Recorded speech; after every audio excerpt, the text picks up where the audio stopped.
Boa tarde. Estou aqui em minha casa, em Curitiba, e nós curitibanos estamos passando por uma onda muito forte de frio. Não é nem inverno ainda, eu já estou resfriada, mas tudo isso faz parte. E eu particularmente prefiro o inverno do que o verão. Curto bastante o verão, mas o inverno para mim ele tem um sabor diferente, sabor gelado.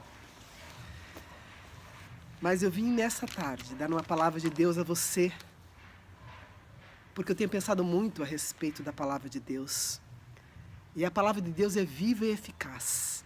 É mais penetrante que uma espada de 2 gumes. E ela vem separar alma e espírito, juntas e medulas. Ela é apta para discernir as intenções do nosso coração. Então, diante desta palavra, eu venho falar com você a respeito da cidade de Davi. Amém? Uma tarde tão ensolarada. Eu vou trocar meus óculos para que eu possa estar enxergando os textos para estar falando com você. Amém? Davi, nesse processo aqui, ele é consagrado rei. E ele estava muito feliz, porque o Senhor estava cumprindo com os propósitos dele na vida de Davi. Então Davi estava muito feliz, muito contente, radiante. E lá em 1 Crônicas, capítulo 11, está escrito assim: Davi é proclamado rei sobre todo Israel. Então se ajuntou a Davi em Hebrom todo Israel e disseram: Eis que nós somos teus ossos e a tua carne. E outrora também, até enquanto Saul reinava, tu fazias entrar e fazias sair Israel. Também o Senhor teu Deus tem dito a ti: Tu apacentarás o meu povo Israel, e tu serás príncipe sobre Israel, meu povo. Era da vontade de Deus que Davi fosse o primeiro rei de Israel, e não Saul. Saul foi escolha do homem. Davi é a escolha de Deus. E vieram todos os anciãos de Israel ao rei em Hebrom, e Davi fez com eles aliança diante do Senhor, e ungiram Davi como rei sobre Israel, conforme a palavra do Senhor pelo ministério de Samuel.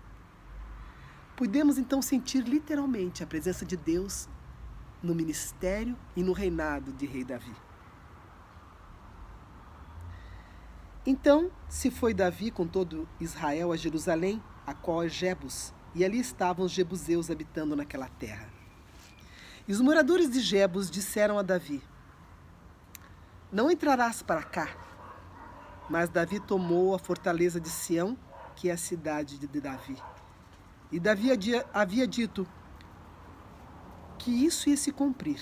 E Davi habitou na fortaleza, e por isso a chamaram a cidade de Davi. E Davi ia se fortalecendo e crescendo, e o Senhor dos Exércitos era com ele. As passagens que eu li estão no 1º capítulo de Crônicas, no capítulo 11. E você perceba que Davi, ele estava feliz, estava contente. Mas sempre quando houver muita alegria em nossa vida, vão se levantar os jebuseus para irem contra o que o Senhor tem preparado para a nossa vida. Interessante isso. Ele foi até Jerusalém com o seu exército. E com ele estavam o seu exército. Quando eles falavam, quando os jebuseus falaram assim, você não entrará aqui. Davi deve ter dito: eu vou entrar, porque Deus me deu este lugar, então eu vou entrar. Nós temos que entender que essas fortalezas que estavam habitando em Israel, elas viviam para não deixar ninguém entrar. E Saul, o último rei, ele não venceu os jebuseus, de maneira alguma. E Davi entra como guerreiro do Senhor, o escolhido de Deus, para derrotar os jebuseus e tomar posse da cidade de Sião. Eu fui dar uma olhadinha, porque eu não fui em Jerusalém ainda, e também é melhor a gente dar uma olhada hoje em dia para ver como estaremos lá diante de tantas guerras, diante de tantos atentados. Mas o Senhor é conosco, né? E se Deus me der a oportunidade, eu estarei lá. Mas eu fui dar uma olhadinha nessa fortaleza que os arqueólogos, nesse pouco tempo agora, eles estiveram fazendo escavações e descobriram este local da fortaleza onde Davi vem com o seu povo e... com o seu povo não, né? Não deixa de ser seu povo, com o seu exército, e ele entra e toma posse da cidade. Era um local com muitas pedras, que passava só uma pessoa, com um pouco d'água no chão, e que dava acesso à cidade de Sião. E ali estavam os jebuseus. E os jebuseus, eles eram guerreiros e não deixavam ninguém entrar. Tanto que Saul não conseguiu entrar, né? Mas Davi, como estava com o Senhor, e na frente dele estava o exército dos anjos do Senhor, ele falou, eu vou entrar. E guerreou, matou alguns jebuseus que estavam ali na entrada, mais adiante, e ele foi adentrando com o seu exército, isso à noite. E pela manhã, ele toma posse da cidade, a qual vem ser o nome a cidade de Davi. Era uma fortaleza. Era uma fortaleza que não permitia que Davi estabelecesse seu trono ali. Porque o papel de Satanás é esse. É declarar que ele estabeleceu uma fortaleza que há muito tempo ele está ali e que ele não pode ser desalojado. Olha a ousadia de Satanás. Porque ele já foi derrotado em Cristo Jesus. Eu creio e você crê. E por que nós não enfrentamos tudo isso quando nos acontece uma situação semelhante à do rei Davi? Rei Davi era um homem segundo o coração de Deus. Que nós possamos ser homens e mulheres segundo o coração de Deus. E o mais legal disso tudo é que Davi não era uma pessoa que não pecava. Mas Davi reconhecia que quando ele pecava, ele não estava pecando contra pessoas, ele estava pecando contra Deus. E Davi, então, toma posse dessa cidade, destrói os jebuseus e é muito feliz neste lugar. A palavra de Deus em 2 Coríntios 10, 4 diz assim, ó, as armas da nossa luta não são carnais, mas elas são poderosas em Deus para destruir as fortalezas. Eu mesma, Lucilene, eu não tenho condição de destruir nada. Eu não tenho condição, aliás, de nada. Nem fé eu consigo produzir. Eu não consigo produzir amor. Eu não consigo produzir nada no que diz respeito ao reino de Deus. Quando uma pessoa natural, eu posso produzir muitas coisas. Eu ser amorosa, amorosinha, queridinha, boazinha, por um tempo, porque daqui a pouco eu começo a mostrar as minhas garrinhas. Mas em Cristo não. É na força dele, é com a vontade dele, é com a fé dele, é com o amor dele. É dessa maneira que nós conseguimos destruir as fortalezas que se levantam em nossa vida. E Davi tinha percebido isso. Que sozinho ele não conseguiria. Mas em nome do Senhor, assim como ele foi com Golias, ele conseguiria destruir as fortalezas. Estou aqui com as minhas cachorras em volta de mim. E eu me sinto muito bem nessa tarde, falando a respeito da palavra de Deus. Porque Deus me revelou isso. Que Davi não deu importância para que os jebuseus estavam falando. E nós gostamos de dar muita importância ao que os outros falam, ao que os outros dizem. Está na hora de nós tomarmos posse daquilo que nós temos direito por herança. Daquilo que nos dá alegria. E naquela noite, este lugar, esta fortaleza, apesar de que ela era estreita, assim como é estreita a porta que chegará ao céu, ela era escura, e eles foram à noite, então eles usaram naturalmente tochas. Então com uma mão era tocha, com a outra era espada, e eles adentraram, e eles conseguiram. E por que nós não conseguimos? Por que as coisas desta vida nos desanimam, nos fazem desistir, nos fazem entristecer, ficarmos angustiados? Por que acontece isso? Porque nós não tomamos posse, como Davi, das fortalezas que se levantam contra nós. Nós estamos numa leitura bíblica lá no livro de Neemias. E eu quero estar lendo com você a respeito do que nós estamos lendo. E eu ontem até falei num áudio com um grupo que está lendo a palavra de Deus. E diz assim que, porque vocês entendam que Esdras e Neemias são livros que estão sendo falados a respeito de um povo que vinha cativo, que passou muito tempo na mão, como escravo de outros reinos, porque não obedeceram a Deus. E quando eles voltam, o templo está destruído e os muros de Jerusalém estão no chão. Nós vivemos num país onde nós não amamos o Brasil. Pelo contrário, nós falamos mal do Brasil. Mas o judeu não é assim. O judeu ama a sua terra. Ah, você vai me dizer porque a terra do Senhor... Não. É porque ele ama o país. E eu amo meu Brasil. Eu já fui em muitos países, mas não existe um país igual ao meu. Essa é a minha pátria. E eu tenho que orar por ela, eu tenho que lutar por ela. Eu tenho que ser uma Davi, um Neemias, um Esdras. E não um Jebuseu, não um Sambalate, que fica igual uma hiena, tentando derrubar as pessoas do próprio reino. E o que aconteceu? Neemias chega, quando Esdras já deu sua construída no templo, ele começa a perguntar o que aconteceu com o povo, quando o povo vem chegando, né? Como é que está o povo de Israel? Olha, o povo está vindo, mas os muros estão derrubados, está tudo no chão.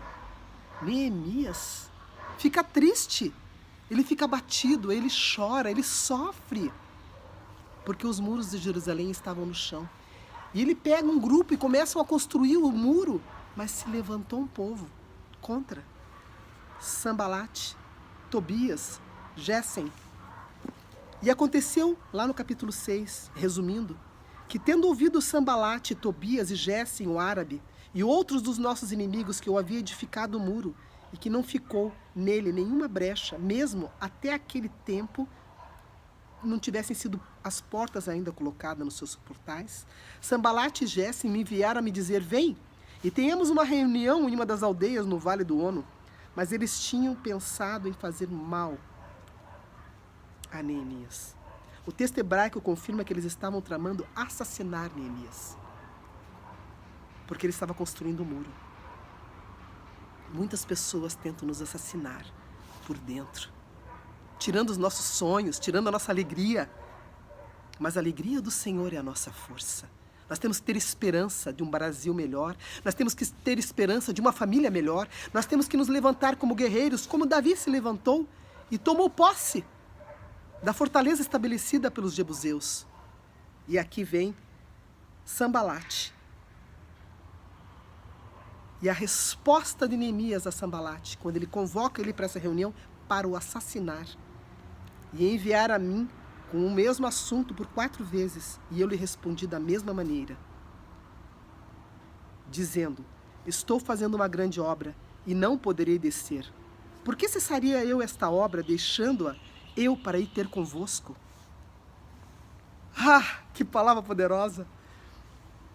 Porque Neemias entendeu que ele não podia largar a construção daquele muro, porque a cidade de Jerusalém estava sem proteção. Quando nós deixamos de orar, quando nós deixamos de estar na igreja do Senhor, quando nós não estamos atentas à palavra de Deus, em estudos da palavra de Deus, quando nós descemos da grande obra, Satanás vem, porque nós damos brechas. E perceba que ele disse que não havia nenhuma brecha no muro, e as portas já iam ser levantadas. Cada tribo estaria levantando ali o seu muro, cada clã, cada família. E o que me achei interessante ontem lendo, que com uma mão eles estavam construindo o muro e com a outra estavam com a espada. Tem que ser assim a nossa vida. Uma vida de oração e de busca da palavra de Deus. uma mão vigiando as astutas ciladas do diabo, as fortalezas que ele levanta sobre a nossa vida. Assim tem que ser a nossa vida. E eu estou dedicando esse tempo, nessa tarde tão linda, para te passar essa palavra maravilhosa. Que o Senhor é teu Deus. E Ele te capacita, porque você não é capacitado com as tuas mãos naturais, com a tua vida humana natural. Mas pelo Espírito de Deus, você é capacitado para vencer. Então você tem que se levantar, como Davi se levantou. E tomou posse da fortaleza, e a cidade passou a ser a cidade de Davi. Eu até quero ler para você, porque foi tão lindo quando eu li ontem, onde está escrito assim: e Davi habitou na fortaleza, por isso chamaram a cidade de Davi. Satanás tenta erigir fortalezas em nossa vida, porque sabe que Deus tem propósito de que isto seja o nosso ponto forte. Satanás nos conhece. Ele não é onipresente, onisciente, mas ele tem os seus demônios para nos vigiarem e prestarem conta a ele. Então fique atenta, porque são nos seus pontos fortes que ele vai atacar, e nos seus pontos fracos também, para te destruir, para te derrubar. Mas a palavra de Deus diz assim, ó: o diabo vem para roubar, matar e destruir, em João 10:10. Mas eu vim para que tenham vida e a tenham em abundância.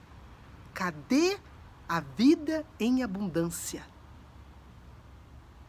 Vamos ser como Neemias, como Esdras, como Davi, como os grandes heróis da fé, que venceram, apesar das fortalezas erguidas, dos sambalates da vida. E vamos partir rumo à vitória. Que o Senhor abençoe a tua vida. Que o Senhor abençoe a tua casa. Que você possa ser mais que vencedor, sabendo que maior é o que está em nós do que o que está no mundo. Deus é santo. E Ele quer que nós venhamos a ter uma vida de santidade. E isso só Ele pode fazer. Não queira ser espiritual demais. Seja apenas aquilo que Deus quer que você seja.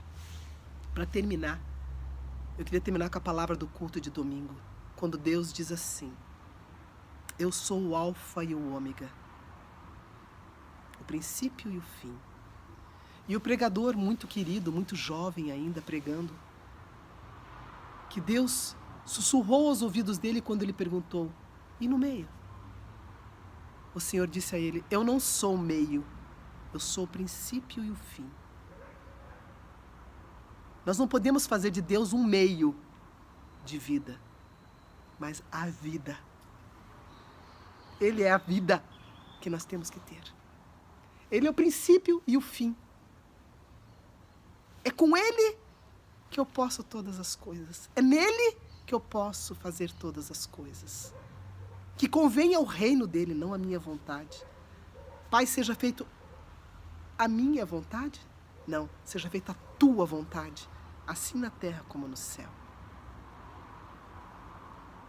Ergue a tua cabeça. Cuida da tua vida, porque você é servo e servo do Deus Altíssimo. Um grande beijo.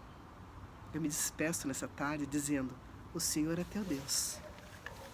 O Senhor é um Deus santo. O Senhor é o Deus que pode mudar você e a tua casa. Não deixe Sambalates, Tobias, não deixe os jebuseus com as suas fortalezas se levantarem.